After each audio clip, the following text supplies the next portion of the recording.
Sin querer encontré en la laptop vieja de mi cuñada fotos íntimas con otro hombre. Cuando enfrenté la verdad, me amenazó diciendo que destruiría mi vida si hablaba con mi hermano. No me acuerdo bien qué estaba buscando, solo sé que esa noche fui a su casa para ayudarle con un tema de impuestos porque él andaba hasta el cuello de trabajo. Me pidió que le ayudara a buscar unos documentos en su computadora vieja porque ya ni la usaba. Dijo que quizás ahí estaban unos recibos del año pasado. Hasta ahí todo normal. Mi hermano me dejó solo en su sala mientras él bañaba al niño. Me dio la contraseña de la laptop y me dijo que revisara unas carpetas en el escritorio. Era una laptop vieja, como de hace 8 años, y todo funcionaba lento. Mientras esperaba que abriera una carpeta, noté una carpeta con su nombre, o más bien el nombre de su esposa. Estaba ahí, justo en el escritorio. No hice clic por curiosidad, ni por morbo, ni por nada raro. Era su computadora, y como estaban casados, pensé que ahí también podrían estar los documentos que él quería. Así que abrí la carpeta. Adentro había muchas fotos, algunas de ellos dos, algunas de su hijo cuando era bebé, y otras no. En una subcarpeta con fecha de hacía un par de meses, encontré algo que no debía haber visto, fotos de ella, claramente en una habitación que no era la de su casa. Y no estaba sola. No tuve que hacer ningún esfuerzo para entender qué era. Estaba con otro tipo. Las fotos eran explícitas, no había forma de malinterpretarlas. No eran selfies sexys ni nada que pudiera parecer casual. Alguien las había tomado. Alguien más estaba en esa habitación con ella, y por cómo se veían, no era la primera vez. Sentí como si me hubiera tragado algo amargo. Cerré la carpeta de golpe, pero ya lo había visto, ya no podía desverlo. Volví a la carpeta principal. Seguí buscando los malditos documentos, tratando de fingir que eso no había pasado. Pero no podía. Todo el tiempo escuchaba su voz desde el baño hablándole al niño con cariño, riéndose, mientras yo estaba ahí sentado frente a esa bomba. Cuando salió del baño, me preguntó si había encontrado algo. Le dije que no, que todavía estaba buscando. Ni siquiera me miró raro. No tenía ni idea de que yo acababa de ver algo que iba a destruirle la vida si se enteraba. Esa noche me quedé callado. Me despedí como si nada. Pero apenas llegué a mi carro, me senté sin prenderlo y me quedé ahí más de 1 hora. No sabía qué hacer.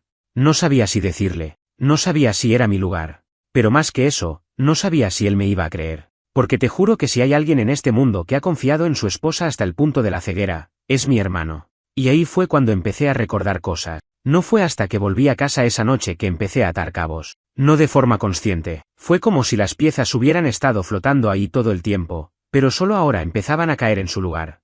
Me acosté pero no pude dormir. Cerraba los ojos y se me venían flashes, cosas pequeñas, momentos raros que en su momento no parecían nada. Por ejemplo, hace unos meses fuimos todos a un picnic en el parque. Algo familiar, tranquilo. Yo noté que ella no soltaba el teléfono en ningún momento. Lo tenía todo el tiempo en la mano o muy cerca. Cuando se alejaba, siempre era para contestar un mensaje o una llamada. En ese momento pensé que tal vez era del trabajo. Ella siempre decía que su jefe era un desastre y que la contactaba incluso los fines de semana. Pero ahora me parecía una excusa perfecta. O aquella vez en Navidad, cuando él la abrazó frente a todos y le dijo que la amaba, y ella solo sonrió incómoda y se fue a la cocina. Yo noté la reacción. Nadie más pareció notarla, pero yo sí. Pensé que tal vez era estrés por las fiestas, pero ahora, no, ahora creo que no fue eso. Y después estaba lo del carro. Una vez mi hermano me dijo que a veces encontraba el asiento del pasajero muy echado hacia atrás, como si alguien más lo usara y se reclinara mucho. Él lo atribuía a que ella dormía en el carro o algo así. Nunca se le ocurrió pensar que tal vez había alguien más ahí. Nunca se le pasó por la cabeza. Porque él confiaba. Siempre ha sido así. Un tipo que da todo sin esperar nada. Yo no soy así. Yo soy desconfiado por naturaleza. Siempre he sido más frío, más reservado. Y por eso creo que me di cuenta de ciertas cosas que él no veía. Pero ni siquiera con todo eso me esperaba lo de las fotos. No de esa forma. Pasé los días siguientes tratando de actuar normal. No quería meterme, pero tampoco podía olvidar lo que vi. Intenté evitarlo, de verdad que sí. Me decía que tal vez era algo viejo, que tal vez él ya lo sabía, que era su asunto, que yo no debía intervenir. Pero al mismo tiempo, me moría por saber quién era el otro. Porque no era solo por el engaño. Era la forma, las fotos, la confianza traicionada de esa forma tan brutal. Entonces un día me armé de valor y volví a esa casa con la excusa de llevarle una caja de herramientas que me había prestado. Ella me abrió la puerta. Estaba sola.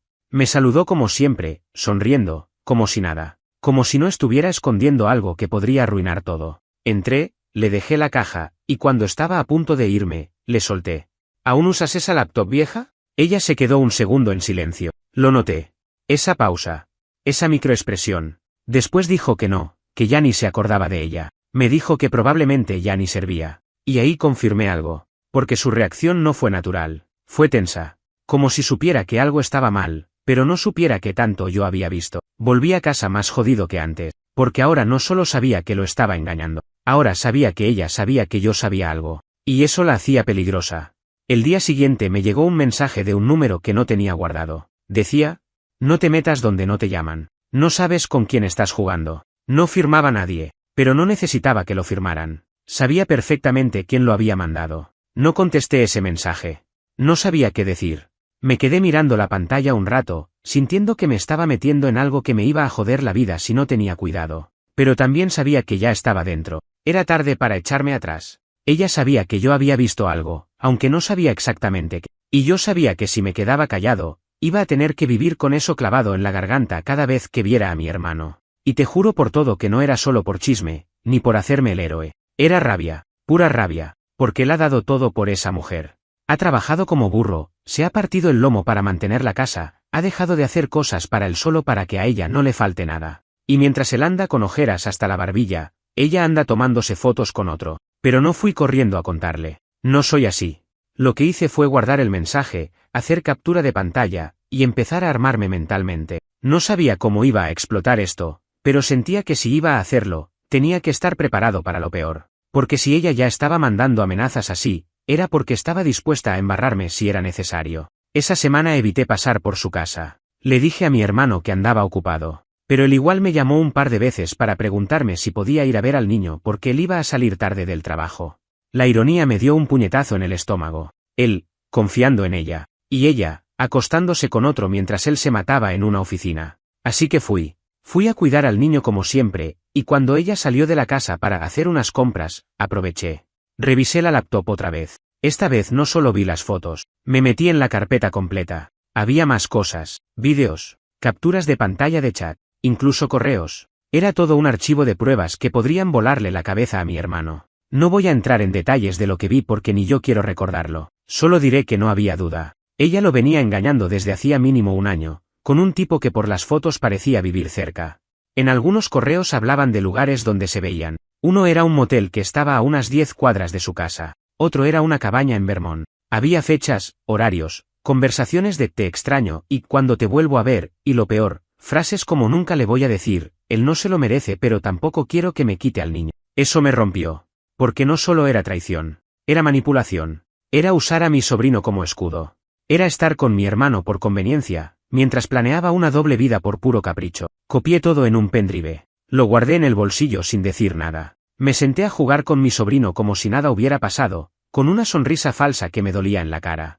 Y cuando ella volvió, fingí que todo estaba bien. Me fui de esa casa sintiéndome sucio, como si estuviera escondiendo un cadáver. Esa noche mi hermano me escribió: gracias por cuidar al gordo hoy. En serio, no sé qué haría sin ti. Me quedé mirando el mensaje largo rato. Y me sentí como el peor hermano del mundo. Porque yo sabía. Y él no. Al día siguiente, alguien dejó un sobre en la puerta de mi departamento. Sin remitente. Lo abrí. Había una hoja doblada. En letra impresa, decía: te metes, te entierro. No lo olvides. Esa nota fue el punto de quiebre. No por miedo. No soy idiota, sabía que esa amenaza era más para asustar que para hacer algo real. Pero el solo hecho de que alguien, ella, o el otro tipo, o los dos, hubiera venido hasta donde vivo, dejado algo en mi puerta, sabiendo dónde vivo, fue demasiado. Eso ya no era solo un problema de pareja ajeno. Era una jodida invasión. Me quedé parado con la nota en la mano, en la entrada de mi departamento, sintiendo que algo en mí se desenganchaba. Un clic mental. Como si hubiera cruzado una línea invisible. Ya no podía hacerme el ciego. Ya no era sobre si debía contarle a mi hermano o no. Era que esa gente estaba cruzando líneas que no tenían derecho a cruzar. Estaban jugando con fuego. No dije nada a nadie todavía, pero empecé a moverme. Fui directo a imprimir las capturas del pendrive. Todo. Los chats, las fotos, los correos. No era bonito, ni elegante, pero era necesario. Lo puse todo en un sobre grueso, y lo guardé en mi mochila. Sabía que no podía simplemente tirarle eso a mi hermano encima. Tenía que hacerlo en persona. Y con cuidado. Porque no sabía cómo iba a reaccionar. Si iba a negarlo. Si iba a echarme la culpa. O si iba a romperse. Esperé un par de días, tratando de encontrar el momento. Pero no llegó. Y mientras tanto, ella seguía mandándome mensajes desde números diferentes. Algunos eran amenazas, otros eran súplicas. Un día era no sabes lo que estás haciendo, y al siguiente era por favor, no lo arruines. Me decía que pensara en el niño, que pensara en la familia, que nadie necesitaba saber, que todos tenemos secretos, y me daban ganas de gritarle que esto no era un maldito secreto, que esto era una bomba de tiempo, pero no le contesté nada, solo bloqueaba. Cada número nuevo, bloqueado. Hasta que un viernes, mi hermano me llamó y me dijo si podía pasar por su casa porque había preparado carne asada y quería que fuéramos solo nosotros tres, él, yo y el niño. Dijo que necesitaba un respiro, que había estado muy estresado, que quería solo una noche tranquila con su hermano. Sentí una punzada en el estómago. Era ese momento. Fue.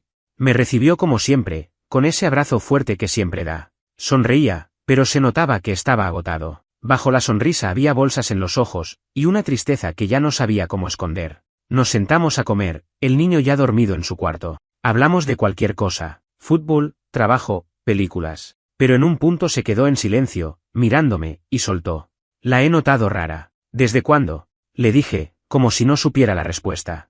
Hace meses. Se pasó la mano por la cara, como si no supiera cómo seguir. No sé si me estoy volviendo loco o si algo está pasando de verdad.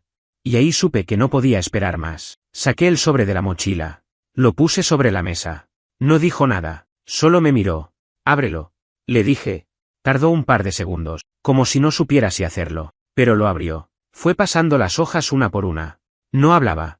No hacía ningún ruido. Solo miraba. Sus manos empezaron a temblar. La mandíbula se le tensó. A la tercera hoja, se paró de la silla y se fue al baño. Cerró la puerta. Lo escuché vomitar. Me quedé sentado. No sabía si ir tras él. No sabía si moverme. Fue el silencio más largo de mi vida. Volvió al rato. Se sentó. Agarró la cerveza. La terminó de un trago. ¿Desde cuándo sabías esto? Me preguntó. Le dije la verdad. Desde hace unas semanas, que lo había descubierto sin querer, que no sabía cómo decírselo, que tuve miedo, pero que ya no podía seguir callando. No me gritó. No me culpó. Solo me miró con una cara que no le había visto nunca, como si ya no quedara nada dentro, como si se hubiera roto por completo. Gracias, fue lo único que dijo. Y después, no quiero que el niño se entere. Lo sé. Le dije. Y no quiero que ella sepa que tú me lo contaste. Quiero que crea que lo descubrí solo. Eso me tomó por sorpresa. Pero asentí. Porque era su decisión, su guerra. Yo ya había hecho mi parte. Esa noche me quedé en su casa. Dormí en el sofá. Nadie más dijo una palabra. Al día siguiente, él se levantó temprano, me sirvió café, y me dijo. Voy a manejar esto a mi manera. Pero te prometo algo. Esta mierda se acaba hoy. Cuando dijo que lo iba a manejar a su manera, supe que algo se venía. Mi hermano nunca ha sido impulsivo. Nunca ha sido de gritar o armar escándalos. Siempre ha sido el que aguanta todo. El que traga mierda sin decir una palabra. Por eso, cuando vi esa frialdad en sus ojos esa mañana, supe que lo que fuera que planeaba, no iba a ser bonito. Iba a ser calculado. Iba a doler. Me pidió que me quedara con el niño unas horas mientras él salía a aclarar la cabeza. No dijo a dónde iba, ni qué iba a hacer, y yo tampoco pregunté. Nos entendíamos sin necesidad de hablar mucho. Solo le dije que sí, que yo me encargaba. Ella no estaba. Según me dijo mi hermano, había salido temprano a hacer compras. El niño seguía durmiendo, así que me quedé en la sala, tomando café y sintiéndome como si estuviera en medio de un campo minado. No sabía si ella iba a aparecer. No sabía si él iba a volver con el infierno desatado detrás. No sabía si lo peor ya había pasado o estaba a punto de comenzar. A las 2 horas volvió. Solo, tranquilo, por fuera. Se sentó en el sofá frente a mí y me dijo. Ya hablé con él. No tuve que preguntar a quién se refería. El otro. El tipo de las fotos. El de los correos. El que pensaba que se podía meter con la esposa de otro como si nada. ¿Cómo lo encontraste? Le pregunté. Fácil. Estaba en el gimnasio donde siempre va. Lo esperé afuera. No hice escándalo. Solo le pedí que habláramos. Le dije que ya sabía todo. Me contó que el tipo primero intentó negarlo. Dijo que ella le había dicho que estaban separados. La típica. Mi hermano lo dejó hablar. Lo dejó revolcarse en sus mentiras. Y luego, cuando le mostró algunas capturas que había impreso del sobre que le di, el tipo se quedó en silencio. Le pregunté cuántas veces, desde cuándo, dónde. Me contestó todo. Todo. No me lo esperaba, la verdad. Pensé que iba a hacerse el idiota hasta el final. Pero no. Me lo soltó todo, como si se lo hubiera estado guardando también. Ahí fue cuando mi hermano cambió el tono. Se inclinó hacia mí, con esa mirada que no le veía desde que éramos adolescentes y lo provocaban demasiado. Me dijo que ella le había dicho que no me quería, que estaba conmigo por rutina. Que se quedaba por el niño y por no tener que empezar de cero. Eso me dio un nudo en el estómago. No por él, ni por mí. Por el niño. ¿Y qué vas a hacer? Le pregunté, sabiendo que él ya tenía la respuesta pensada desde antes de salir de la casa. Voy a sacarla de mi vida. Pero sin escándalo. Sin que el niño vea nada. No quiero que ese cabrón crezca con gritos, ni con portazos, ni con recuerdos de su mamá y su papá peleando. Pausa. Traga saliva. Voy a esperarla esta noche. Le voy a decir que ya sé todo. Que tiene que irse. Y si intenta negarlo, le voy a mostrar las pruebas. Pero no quiero escenas. Solo quiero que se largue. Yo solo asentí. Pero lo que no sabíamos, lo que ninguno de los dos se esperaba, es que ella ya sabía que él lo sabía. Y no porque él se lo dijera. Ni porque el otro tipo la delatara. Sino porque la noche anterior, mientras dormíamos, ella encontró el sobrevacío en el bote de basura del baño. Fue ella quien sacó las hojas. Las leyó. Se encerró en el cuarto del niño para no despertarnos. Y las volvió a poner en el sobre. Pero ya había leído todo. Sabía exactamente qué venía. Y en vez de quedarse, desapareció. Esa noche, cuando mi hermano volvió a casa después del trabajo, no estaba. Sus cosas tampoco. No hubo gritos. No hubo discusión. Solo una nota. Ya no hay nada que arreglar. No me busques. Mi hermano la leyó. La dejó sobre la mesa. Y siguió con su vida como si fuera una factura más que pagar. Pero al día siguiente, el verdadero infierno empezó. Pensamos que lo peor ya había pasado. Que se había ido y listo. Que mi hermano por fin iba a poder respirar. No fue así. 2 días después, llegaron los mensajes. Primero a él. Luego a mí. Largos, llenos de veneno. Primero intentaba quedar como víctima. Decía que él no la entendía, que la había dejado sola emocionalmente, que solo se había sentido vista con otra persona. Que no era su culpa. Que el amor no era suficiente. Palabras huecas, repetidas, sacadas de algún manual barato de justificaciones. Mi hermano no respondió. La dejó en visto. Cuando vio que no le funcionaba el papel de víctima, pasó a las amenazas. Si no hablas conmigo voy a contarle al niño todo. Voy a decirle que fuiste tú quien arruinó nuestra familia. Voy a hacer que sepas lo que es perderlo todo. Yo le dije que la bloqueara, que no tenía nada que temer. Pero él no lo hizo. Me dijo que quería tener registro de todo lo que ella mandara. Por si acaso. Por si un día esto se volvía algo legal. Y tenía razón. Porque no pasó ni una semana antes de que ella empezara a aparecer en el colegio del niño. No para recogerlo, no para visitarlo de verdad. Solo para estar ahí. Como si quisiera que el niño la viera, que preguntara por ella, que se sintiera confundido. Como si estuviera jugando a sembrar caos poquito a poco. Mi hermano tuvo que ir a hablar con la escuela, avisar lo que estaba pasando, pedir que no la dejaran acercarse sin autorización. Lo aceptaron. Por suerte, tenían antecedentes de otros padres en situaciones parecidas y fueron comprensivos. Pero la gota que rebalsó todo fue una noche en la que recibí una llamada a las 2 de la mañana. Era mi hermano. Cuando contesté, no dijo nada al principio, solo respiraba del otro lado. ¿Qué pasó? Le pregunté, ya medio vestido por si tenía que salir. Está afuera. ¿Quién? ¿Ella? Está parada frente a la casa. No toca la puerta. Solo, está ahí. Agarré las llaves, subí al auto y fui. Cuando llegué, él estaba en la puerta, parado como una estatua. Y sí, ella estaba al otro lado de la calle, mirando, como si esperara algo, como si supiera que ya no podía entrar, pero igual quería hacerse notar. No le gritamos, no la confrontamos, solo la miramos. Después de unos minutos, se fue caminando, sin decir nada, como si eso fuera suficiente para hacernos sentir que seguía ahí, que no iba a desaparecer del todo. Después de eso, mi hermano fue a un abogado. No quería pelear por custodia, ni por propiedades, solo quería establecer legalmente que ella no podía aparecer así, que no podía perturbar la vida del niño, ni la suya, ni la mía. Iniciaron un proceso, papeles, declaraciones, todo el trámite, y en medio de eso, ella se empezó a hacer la mártir con la familia, con amigos en común, con su madre, su hermana, hasta con la prima esa que nadie ve desde 2010. Empezó a mandar mensajes diciendo que mi hermano la había echado injustamente, que yo la había espiado, que todo era una conspiración para dejarla sin nada. Y algunos le creyeron. Hubo gente que me escribió preguntando si era verdad que yo había hackeado su computadora, que la había perseguido, que quería destruir su vida. Y eso me hizo hervir por dentro, no solo porque era mentira, sino porque esa gente que preguntaba, eran las mismas personas que vieron a mi hermano trabajar 12 horas diarias por su familia durante 5 años. Pero no dije nada. Mi hermano me lo pidió. Déjalos hablar. El tiempo acomoda todo. Y tenía razón. Porque una semana después, uno de sus primos, de esos que habían creído su versión, lo llamó llorando. Le dijo que la había visto en un restaurante, de la mano con el mismo tipo de las fotos, riéndose, haciendo planes de vacaciones, Como si nada. Ese primo fue uno de los primeros en pedir disculpas. Y fue ahí que todo empezó a caer para ella. Pero todavía quedaba una pieza suelta. Algo que no entendíamos. ¿Por qué tenía tanto miedo de que contáramos lo que sabíamos? La respuesta llegó cuando un sobre sin remitente apareció en la oficina de mi hermano. Adentro, una foto. Ella y otro hombre. No el mismo. Otro. Y un mensaje.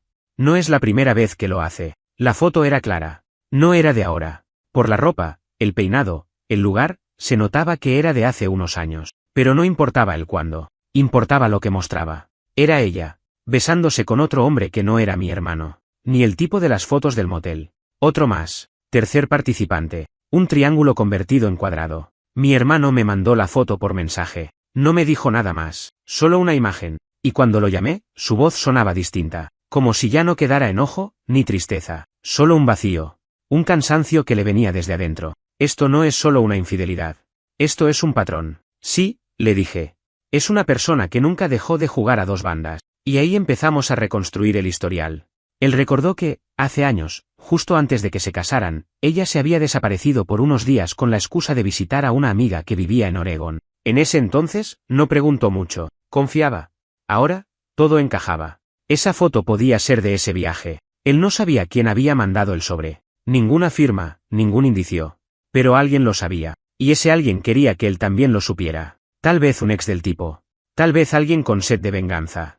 O tal vez alguien harto de ver a mi hermano siendo usado. Nunca lo supimos. Y no hacía falta. El impacto no fue que ella lo hubiera hecho. Eso ya estaba claro. El golpe fue entender que todo había sido una mentira desde el principio. Desde antes del sí, acepto, desde antes del embarazo. Todo. Una cadena de falsedad que él aguantó sin saber. Y mientras tanto, ella seguía rondando. No se aparecía en persona ya, pero mandaba mensajes, indirectas por redes sociales, hablaba con cualquiera que quisiera oírla, cambiando su versión cada semana. Primero era una mujer abandonada, luego era víctima de una conspiración, después una madre luchando por su hijo. Nunca asumía nada, nunca pedía perdón. Y eso fue lo que más nos jodía a todos, que después de todo, ni una sola vez reconociera el daño. Yo por dentro esperaba que un día apareciera llorando, arrepentida. Que dijera, la cagué, lo sé. No para perdonarla. No, solo para que al menos algo de dignidad quedara en medio de tanta porquería. Pero no pasó. Nunca pasó. Mi hermano presentó los papeles de divorcio 2 semanas después de la foto anónima, sin escándalos. Solo presentó todo lo que tenía, las pruebas, los mensajes, la nota, hasta la foto de la calle. El abogado le dijo que estaba blindado, que no había forma de que ella pudiera quedarse con la custodia completa ni con la casa. Ella, al recibir los papeles, explotó. Primero lo llamó más de 10 veces en una noche. Después me escribió a mí. Lo arruinaste todo. Él te cree más a ti que a su propia esposa. Y fue ahí que entendí que todo esto, desde el principio, había sido una especie de competencia para ella. Como si no pudiera soportar que él tuviera a alguien más de confianza. Como si no soportara no controlar la narrativa. Porque eso era lo que le dolía. No que él la dejara. No que la familia ya no le hablara. Le dolía haber perdido el control. Pero no se quedó solo en eso. Al día siguiente, nos llegó otra amenaza. Esta vez más directa. Una denuncia falsa. A mi hermano. Por violencia psicológica. Por aislamiento del menor. Por acoso. Todo falso. Fue a la policía. Armó una historia. Dijo que él era inestable. Que tenía arranques. Que el niño estaba en riesgo. Mi hermano fue citado. Tuvo que presentarse con su abogado. Tuvo que demostrar todo lo contrario. Por suerte, ya teníamos todo. Mensajes, fotos, testigos, incluso la escuela respaldando que él era el único que se encargaba del niño. Después de 3 semanas de revisión, desestimaron todo. Pero no fue gratis, no fue rápido. Y no fue justo. Verlo pasar por eso, después de todo lo que ya había aguantado, me hizo prometer algo en silencio. Si ella volvía a intentar joderlo, yo iba a hacer algo. No sé qué. Pero no me iba a quedar cruzado de brazos. Y no sabía que esa oportunidad iba a llegar antes de lo que imaginaba. Porque una noche, a las 11:30, me llamó llorando. Después de todo lo que hizo. Y dijo una sola cosa. Necesito que me ayudes. Lo perdí todo. No le contesté al principio. Solo me quedé con el celular en la oreja, escuchando cómo respiraba entrecortado del otro lado. Era ella, sin duda. Llorando. No fingido. No como otras veces. Esta vez era real. Pero eso no significaba nada. No para mí. No después de todo lo que pasó. ¿Qué quieres? Le solté seco. Hubo un silencio largo. Ni siquiera intentó saludar. Estoy en un motel. No tengo dónde ir. Mi hermana no me quiere recibir. Mis papás me cerraron la puerta. Nadie me habla. Nadie. Lloriqueó. No tengo plata. Me echaron del trabajo la semana pasada. No puedo pagar ni este cuarto. Se hizo un silencio que se sentía sucio, pesado. Como si estuviera esperando que yo sintiera lástima. Como si creyera que todo el daño que hizo se podía borrar con un par de lágrimas. ¿Y por qué me llamas a mí? Porque, vos siempre fuiste el único que me decía las cosas de frente. Y, sé que te importaba lo que pasara con el nene. Ese fue el momento en que me calenté. No me uses al nene como excusa. Vos no me llamaste por él. Vos me llamaste porque no tenés a nadie más. Y eso no es mi problema. No me respondió. Solo sollozaba. Mira, seguí, vos armaste todo esto. Jugaste con todo el mundo. Traicionaste a mi hermano, mentiste, manipulaste, hiciste amenazas, armaste denuncias falsas. Todo eso lo hiciste vos. Nadie te obligó. Y ahora querés que yo aparezca con un salvavidas porque estás sola. ¿Y sabes qué? Ojalá te quedes sola. Porque por primera vez en tu vida, vas a tener que enfrentarte a lo que sos. Ahí corté. No esperé a escuchar más. No quería. No le dije nada a mi hermano al principio. Me guardé la llamada. Pensé que no valía la pena, que ya era parte del pasado. Pero 2 días después, cuando estábamos en su casa viendo una película con el nene, él me miró de repente y dijo: ¿Te llamó, no? Me quedé helado. ¿Cómo sabes? Porque me llamó a mí primero. No contesté. Supuse que te iba a buscar después. Vos siempre tuviste algo que ella odiaba y necesitaba al mismo tiempo, límites. Me reí, pero era una risa amarga. ¿Y qué vas a hacer? Le pregunté. Nada. Dejarla. Si toca fondo, que lo haga sola. No la odio, ¿sabes? Dijo, mirando al televisor sin verlo. Pero ya no siento nada. Y eso es peor que odiar. Pasaron semanas. No supimos más nada de ella. El divorcio avanzó rápido después de eso. Custodia compartida, pero con régimen claro. El niño no puede quedarse solo con ella sin supervisión por ahora. El juez fue justo. Vio los documentos, vio los mensajes, entendió la historia. Agradecí que todavía hubiera gente que mira los hechos y no las excusas. Mi hermano volvió a ser alguien reconocible. Se lo ve más tranquilo, más liviano. No feliz todavía, pero en camino. El nene sigue siendo un nene, se adapta, juega, hace preguntas raras, se ríe de cosas simples. A veces pregunta por la mamá, pero no insiste. Sabe que algo cambió, pero lo lleva bien. Mejor de lo que esperábamos. Yo, sigo acá. No soy el héroe de nada. No fui valiente, fui necesario. Me metí porque no podía dormir sabiendo lo que sabía. Y aunque me amenazaron, me culparon, me intentaron dejar como el malo, hoy no me arrepiento. A veces, cuando pasa el tiempo suficiente, te das cuenta de que lo que hiciste, aunque fue una mierda vivirlo, era lo correcto.